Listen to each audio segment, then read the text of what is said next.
श्री अधिक मास महात्म्य अध्याय 14वा. अंबरीश राजाची कथा आज आपण ऐकणार आहोत.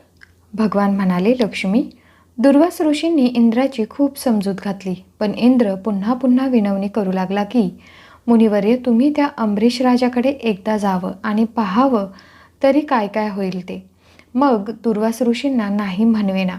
त्यांनी मनात विचार केला की काही हरकत नाही, या निमित्ताने तरी इंद्राच्या आग्रहामुळे आपण अंबरीश राजाकडे जावं आणि त्या पुण्यवंताचं दर्शन तरी घ्यावं. पण त्याच्या त्या पुण्याईच्या सत्वहरणाचं काय? आणि देवेंद्राचा तर त्याच गोष्टीबद्दल आग्रह आहे.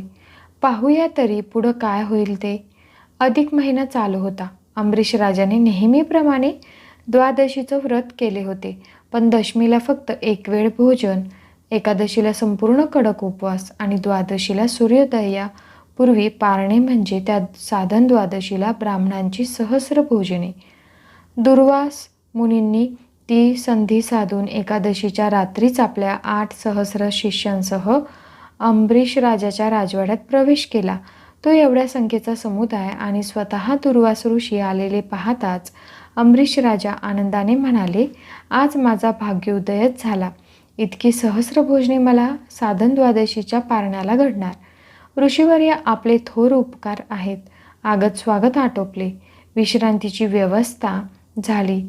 पंच उषक्काल झाल्यावर दुर्वास ऋषी म्हणाले, राजा, आम्ही सर्वजण भुकेलेलो आहोत. नदीवर जाऊन स्नान आदी प्राप्त कर्मे आटोपून येतो. तोवर आमच्या भोजनाची उत्तम व्यवस्था होईलच. पण साधन द्वादशी आहे हे लक्षात असू द्या. अगदी पहाटेच नदीवरून परत यावे, लवकर परत यावे, कारण सूर्योदयाच्या आधी पारणे पार पडले पाहिजे. नेम चुकता कामा नये. ठीक आहे, असे म्हणून दुर्वास ऋषी आणि त्यांचे ते 8 सहस्र शिष्यगण नदीवर स्नानासाठी निघून गेले. अंबरीश राजाने त्या सर्वांच्या यथेच्छ भोजनासाठी षडस पाकसिद्धता करून ठेवली. राजाने आपला नित्यनेम स्नान, देवपूजा वगैरे आटोपून नैवेद्य वैश्वदेव करून काकबळी बाहेर टाकला आणि तो त्या अतिथींची मार्ग प्रतीक्षा करू लागला. सूर्योदयाची वेळ होत चालली. अरुणोदय झाला तरीही तो ऋषींचा मेळा नदीवरून राजवाड्याकडे आला नाही, म्हणून राजाने काही दूत नदीवर पाठवले. त्यांना लवकर येण्यासाठी निरोप केले, परंतु ते सर्व ऋषी आणि शिष्यगण स्नानाने करून संध्या जपतर्पण करण्यास गुंग झाले होते. काही जण म्हणाले, सूर्य उगवल्याशिवाय सूर्याला अर्घ्य तरी कसे देणार? सूर्योदय होईपर्यंत नदीवरच थांबले पाहिजे ना. सूर्योदय झाल्यानंतर ऋषीगण भोजनासाठी येत नाही हा निरोप राजाला कळला. तेव्हा राजा तर घाबरून गेला. सूर्योदयापूर्वी भोजने झालीच पाहिजेत, हा तर साधन द्वादशीचा नियम आहे आणि तो नियम आज पाळला जाणार नाही असे दिसते.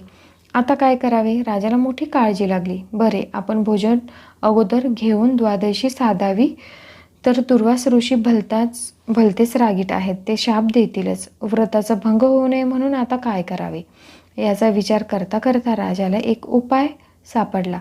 मग अंबरीश राजाने श्री विष्णूंना तुळशीपत्र वाहून तीर्थ घेतले आणि सूर्योदयापूर्वी साधन द्वादशी व्रताची सांगता केली. आता राहिले ते फक्त भोजनच. थोड्या वेळात दुर्वास ऋषी आणि शिष्यगण सर्वजण नदीवरून सूर्याला अर्घ्य देऊन राजवाड्यात आले. तेव्हा दुर्वास ऋषी म्हणाले, राजा, थोडा उशीर झाला तरी पण द्वादशी व्रताचा भंग झाला असे मानू नकोस. चल, आता भोजनाची सिद्धता कर, पाणी वाढा लवकर. राजा म्हणाला, मुनिवर्य, माझ्या व्रताचा भंग झाला नाही. सूर्योदयापूर्वी मी नारायणाचे तीर्थ घेतले आणि वेळ साधली.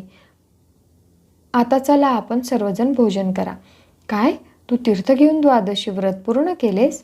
अरे मूर्खा, तीर्थ घेतलेस ते भोजनाच्या जागी ना, मग ते तू भोजनच केलेस की. आणि आता आम्ही काय त्या उष्ट्या अन्नाचे भोजन करावे? छे, आता आम्हाला ते भोजन नको. चला रे शिष्यानो, परत चला, निघा येथून. असे म्हणत दुर्वास ऋषी संतापून म्हणाले, राजा, तुला मोठा गर्व झाला आहे. तुला वाटले मीच साधन द्वादशीचे व्रत नेमनिष्ठेने पाळले, पण आम्हाला भोजनाचे निमंत्रण देऊन आम्ही येण्याआधीच तू तीर्थप्राशन करून का होईना आधी द्वादशी सोडलीस. हे भयंकर महापाप केले आहेस. या पापाचे फळ म्हणून मी तुला शाप देतो की तुला मुक्ती मिळणार नाही. 100 वेळा गर्भवास पत्करून शतजन्म दुःखे भोगावी लागतील. आम्ही आता येथून उपाशी पोटीत जाणार. आम्हाला नको ते तुझे उष्टे अन्न. तीर्थ घेऊन सोडली द्वादशी आणि आमंत्रित ठेवले उपाशी. वाह वाह रे राजा. अंबरीश राजा पुन्हा पुन्हा विनंती करीत होता. तरीही ते दुर्वास ऋषी शांत होईना. ते म्हणतच राहिले, राजा तू हे महापाप केले आहेस. मी तुला शाप दिला आहे. शतजन्म तुला गर्भवासाची दुःखे भोगावीच लागतील. मग अंबरीश राजाने प्रभू श्री विष्णूंचा धावा केला. त्याने प्रार्थना केली, भगवंता मी हे तुझे साधन द्वादशीचे व्रत नेमनिष्ठेने केले, पण माझ्यावर या शापाचे अरिष्ट कोसळले. देवा आज माझी लाज राखली पाहिजेस. या ऋषींनी माझे आज जणू सत्वहरणच केले आहे. तेवढ्यात चमत्कार झाला. भगवान श्री विष्णू स्वतः गरुडावर आरूढ होऊन आले. राजा अंबरीशापुढे येऊन दुर्वास ऋषींना म्हणाले, हे मुनिश्रेष्ठ अंबरीश राजा माझा परम श्रेष्ठ भक्त आहे. त्याला दिलेला शाप आता मलाच भोगावा लागणार आहे. तरीही दुर्वास ऋषींना संताप आवरेना. त्यांनी आपली एक जटा उपटून जमिनीवर आपटली. त्या जागेतून एक भयंकर कृत्या राक्षसी उत्पन्न झाली. ती राजावर धावून गेली आणि अंबरीशाला खाऊन टाकणार तोच भगवान श्री विष्णूंनी आपले सुदर्शन चक्र तिच्यावर सोडले. त्या चक्राने कृत्या राक्षसिनीला ठार केले आणि मग ते सुदर्शन चक्र दुर्वास ऋषींच्या भोवती फिरू लागले. हे चक्र आपणाला आता ठार मारणार या भीतीने दुर्वास ऋषी सुटले. चक्राने त्यांचा पिछा सोडला नाही. शेवटी दुर्वास ऋषी श्री विष्णूंना शरण गेले. चक्र आवरण्यास त्यांना विनंती केली. भगवान श्री विष्णू म्हणाले, माझा परमभक्त हा अंबरीशच त्याला आवरेल. मग अंबरीशाने त्या चक्राला शांत केले. दुर्वासांचे संकट टळले.